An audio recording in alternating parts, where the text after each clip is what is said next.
আজ একটা ভীষণ ব্যস্ততার দিনের ব্লগ নিয়ে চলে এসেছি মুম্বাইতে, তাও আবার সকাল সকাল শুরু হয়েছে ব্যস্ততা দিয়ে, কারণ আজ সকালবেলা শুভাশিস খেয়ে দিয়ে অফিস যাবে।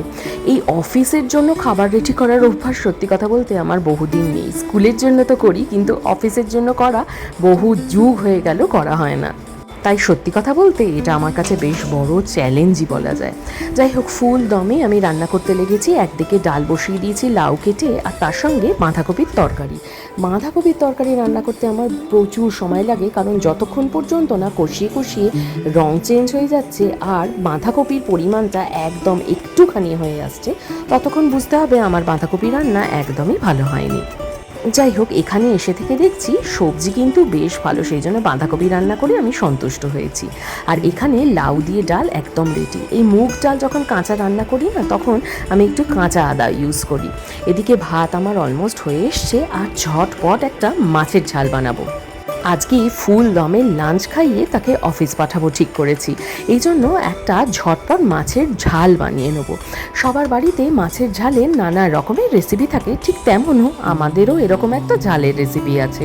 নুন হলুদ মাখিয়ে নিলাম মাছগুলোতে, নিয়ে ভাজতে দিয়ে দেবো।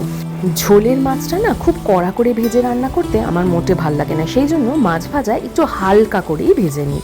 এই যে মাছ ভাজা মোটামুটি হয়ে যাচ্ছে, এবার ঝটপট একটা পেস্ট বানিয়ে নিয়েছি। দেখলেন তো, টমেটো লঙ্কা ধনেপাতা সমস্ত কিছু দিয়ে পেস্টটা বানিয়ে ওই তেলের মধ্যে দিয়ে তেড়ে কষাবো যাকে বলে। ততক্ষণ অবধি কষাবো যতক্ষণ পর্যন্ত না মশলাটা একদম শুকিয়ে আসছে আর কিছুটা তেল ছেড়ে আসছে। তারপরে একদম সিম্পল, এটার মধ্যে জিরে গুঁড়ো ধনে গুঁড়ো দেওয়াও যায় আবার নাও যায়। আজকে আমি কিচ্ছুটি দিলাম না, জাস্ট নুন আর হলুদ দিয়ে মশলাটাকে ভালো করে কষিয়ে নিচ্ছি। একদিন আবার করি কি, এই মশলার সাথে 2 কোয়া রসুনও দিয়ে দিই, একটু অন্যরকম খেতে হয় আর কি। ভাতটা না আমরা একটু নরম খাই, সেই জন্য একটু নরম করেই সেদ্ধ করি। আপনারা একটা জিনিস লক্ষ্য করে দেখেছেন, আমি যেখানেই রান্না করি না কেন একটা দারুণ সুন্দর জানলা থাকে, যেটা দিয়ে আমি ভিউ দেখতে পাই বাইরে। আর এই বাইরে ভিউ দেখতে দেখতে রান্না করাটা আমার একটা নেশায় পরিণত হয়েছে। ততক্ষণে মশলাটা কষানো হয়ে গেছে, ওই মশলার বাটি ধোয়া জলই কিছুটা দিয়ে দিলাম, আর ঝোলটা ফুটে উঠলে মাছগুলো দিয়ে দেবো। ব্যাস, তারপরে সিম করে রাখবো 5-10 মিনিট, ব্যাস মাছের ঝোল একদম রেডি হয়ে যাবে। এখন কিয়ানকে যেহেতু আমাদের রান্নাগুলোই একরকমই খাবাই, সেই জন্য গোটা লঙ্কা দিয়ে রান্না করি। লঙ্কার পেস্টটাও আর দিই না, হালকা ঝাল করে রান্না করি, যাতে এক রান্নাতেই সবার হয়ে যায়। আর এই যে আমার এখানে সেদ্ধ চালের ভাত, আর সেটাও নরম করে একদম রেডি হয়ে গেছে।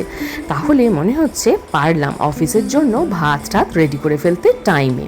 এদিকে আমাদের ব্রেকফাস্টও করা হয়নি, তার আগে কিন্তু আজকে রান্না হয়ে গেছে। কিয়ানের আর আমার জন্য একটা স্যান্ডউইচ বানিয়ে নিয়েছি। এদিকে আমার রান্না ফুল রেডি, লাউ দিয়ে ডাল, তার সঙ্গে একদম কষা করে নিরামিষ বাঁধাকপির তরকারি। বাঁধাকপির তরকারি কিন্তু আমার নিরামিষটাই বেশি পছন্দ, সঙ্গে মাছের ঝাল একদম পাতলা করে। আর এই যে আমাদের ব্রেকফাস্ট একদম রেডি। যদিও সকাল সকাল চা আর দুধের পর্ব আমাদের মিটে গেছে, এখন আমরা একটু শান্তি করে বসে গল্প করতে করতে ব্রেকফাস্টটা করব। এদিকে কিয়ান স্কুলের কিছু কাজ নিয়ে বসেছে, একটা কার্টুন টাইপের কিছু আঁকছে, যার সঙ্গে ও কমিক্স বানাবে। এমন ভালো ব্রেকফাস্ট করে এদিকে কিয়ান বসেছে ওর বেস্ট ফ্রেন্ডের সঙ্গে ভিডিও কলে আড্ডা দিতে। পরীক্ষা শেষ হয়ে গেছে, এখন অফুরন্ত অবসর, এখন এই সপ্তাহে একটু চলতেই পারে। এদিকে আমিও চলে এসেছি আর একটা রাতের রান্নার জন্য। আজকে একটা দারুণ টেস্টি চিকেন বানাবো। রেসিপিটা ঝটপট আপনাদের সঙ্গে একটু শেয়ার করি। একটা তেজপাতা, সঙ্গে কিছুটা গোটা গরম মশলা আর গোলমরিচ দিয়ে তার মধ্যে বেশ ঝিরিঝিরি করে কাটা পেঁয়াজ প্রথমে ভালো করে লাল লাল করে ভাজতে দিয়ে দিয়েছি। এদিকে একটা মশলার পেস্ট বানাবো, যার জন্য বেশ কিছুটা পুদিনা পাতা, আদা, রসুন আর লঙ্কা এরকম মিহি পেস্ট করে নিয়েছি অল্প জল দিয়ে। পেঁয়াজটা ভাজা হয়ে গেলে ওই যে গ্রিন পেস্টটা বানালাম সেইটা মশলার সঙ্গে দিয়ে খুব ভালো করে কষিয়ে নিতে হবে। এই সময় গ্যাসটা মিডিয়াম ফ্লেমে রাখবো, আর তারপরে শুকনো মশলাগুলো মানে হলুদ গুঁড়ো, তার সঙ্গে পরিমাণ মতো নুন, তার সঙ্গে অল্প কিছুটা ধনের গুঁড়ো, এইসব মিশিয়ে আবারও মশলাটা ভালো করে কষিয়ে নিতে হবে। এবার অল্প কয়েকটা চিনি দেবো। রান্নার মধ্যে চিনি না দিলে না কিছুতেই যেন টেস্টটা ব্যালেন্স হয় না মনে হয় যেন আমার। এরপর কিছুটা কাশ্মীরি লঙ্কার গুঁড়ো দিলাম, দিয়ে আবারও মশলাটাকে কিছুক্ষণ কষিয়ে নিতে হবে। এই সময় মশলাটা যদি ড্রাই হয়ে আসে অল্প করে জলের ছিটে দেওয়া যেতে পারে। এবার পরিষ্কার করে ধুয়ে শুকিয়ে রাখা চিকেনগুলো মশলার সঙ্গে দিয়ে গ্যাসের ফ্লেমটাকে হাই করে মাংসটাকে মশলার সঙ্গে ভালো করে কষিয়ে নিতে হবে বেশ কিছুক্ষণ সময় ধরে, যতক্ষণ পর্যন্ত না চিকেনের কালারটা সম্পূর্ণ চেঞ্জ হয়ে যাচ্ছে।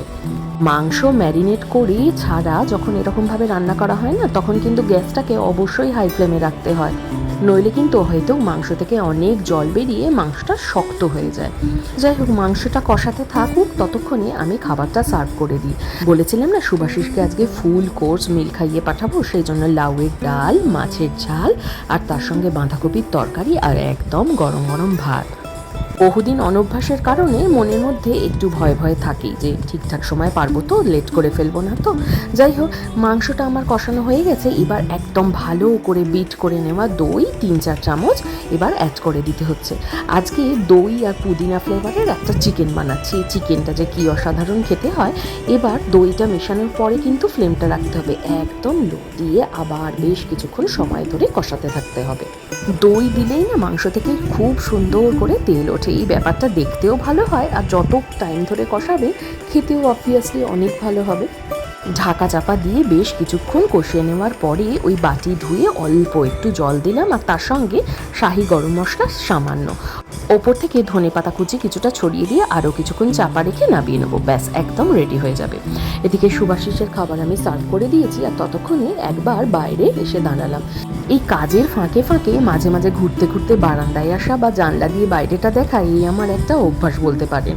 যাই হোক, জামা কাপড়গুলো কাচা হয়েছিল, এগুলো শুকিয়ে গেছে, এগুলো এই ফাঁকে তুলে নিই, যতটা কাজকর্ম তাড়াতাড়ি সেরে নেওয়া যায় আর কি।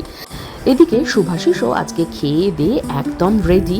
একার সংসারে থাকে, অনেক সময় ঠিকঠাক মতো ভালো করে সার্ভ করে খাওয়া নিজের জন্য আর হয়ে ওঠে না, তাই এই কদিন এসে একটু বেড়ে গুছিয়ে খেতে দিলে আমারও ভীষণ ভালো লাগে। যাই হোক, ওরও গাড়ি নিচে এসে গেছে, এবার ও হুশ করে চলে যাবে অফিসে। আবার দেখা হবে একদম বিকেলবেলা। আমরা এসছি বলে যদি ও ভীষণ চেষ্টা করে তাড়াতাড়ি যতটা সম্ভব অফিস থেকে ফিরে আসার। অনেক সময় হয় কি, সকাল সকাল বেরোলে দুপুরবেলা লাঞ্চের আগেও আসার চেষ্টা করে যাতে একসাথে লাঞ্চটা করতে পারি। বাকি সময়টা যদিও বাড়ি থেকেই কাজ করে আর কি। যেদিন যেমন সম্ভব হয় সেদিন তেমনটা করার চেষ্টা করে। এদিকে যাই হোক, আমার চিকেনটা রান্নাও হয়ে গেছে। সকালবেলার মধ্যেই আমি একদম রাত অবধি রান্না করে নেওয়ার চেষ্টা করি। রান্নাটা একদম রেডি, ওপর থেকে ধনেপাতা কুচি ছড়িয়ে নিয়ে এবার নামিয়ে নিলাম। এই কমিউনিটিটাও না আমার খুব পছন্দ হয়েছে জানেন, কারণ আমরা নিউ টাউনে যখন যাই সেখানেও যেরকম মেনটেন করা হয় আমি দেখি এখানেও মেনটেনেন্সটা খুবই ভালো। এদিকে দুপুর হয়ে গেছে, কিয়ান লাঞ্চে বসেছে, আর কিয়ানের লাঞ্চের পর আমিও চান টান করে চলে এসেছি নিজের থালা নিয়ে। জানেন তো, আমি নিজেকেও নিজে এতটাই সাজিয়ে গুছিয়ে খেতে দিই। আমার মনে হয় এটা কিন্তু প্রত্যেকের জন্য ভীষণ জরুরি। সেলফ প্যাম্পারিংটা যে কতটা প্রয়োজনীয়, আমি নিজেকেও ঠিক সবাইকে যেমন গুছিয়ে খেতে দিই, নিজের জন্য ঠিক এরকমভাবেই বেড়ে নিই খাবার। সকালবেলাটা যতটা যত্ন করে জানলাটা খুলি, বিকেলবেলার দিকে ততটাই যত্ন করে আবার জানলাটা বন্ধ করি, কারণ এখানেও দেখেছি ছোট ছোট বেশ মশার উপদ্রব আছে। কিন্তু আজকে বিকেলবেলা শুভাশিস অফিস থেকে ফেরার পথে বড়া পাও এনেছিল, এটা আমার ভীষণ ভালো লাগে। যাই হোক, আজকের ব্লগটা বড়া পাও দেখেই না হয় শেষ করলাম। চলুন আবার পরে দেখা হচ্ছে।